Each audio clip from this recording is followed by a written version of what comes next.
Jika kalau kita servis minyak kurang, boleh ke macam ni? Kita akan terus rosak ke? Jom saya tunjuk anda. Cari minyak, cari GT Racing.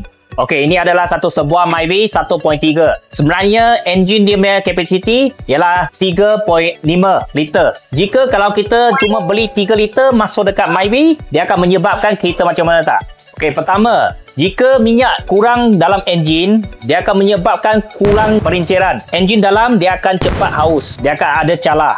So dia akan menyebabkan enjin kita cepat rosak. Okey, nombor 2, dia akan menyebabkan enjin kita over panas. Sebab minyak dia sebenarnya dia akan menyerapkan itu kepanasan. Jika minyak kurang, dia akan menyebabkan enjin dia lebih panas, oil-oil dia akan cepat keras. Jadi nanti kereta anda akan keluar asap. Nombor 3, dia akan kurangkan tekanan. Kalau kurang tekanan, dia akan menyebabkan kita punya enjin dia tak stable. Kalau minyak dia tak naik atau oil sump anda tak cantik, minyak tak naik, enjin kemungkinan dia akan jam. Okey, jadi kawan-kawan sudah dapat belajar tak? Jika kita nak servis minyak, kena ikut sukatan yang betul. Jangan kita kurang, jangan kita lebih. Harap video ini boleh bagi anda manfaat. Kalau suka video ini, jangan lupa like, follow, share dan komen di bawah untuk video seterusnya.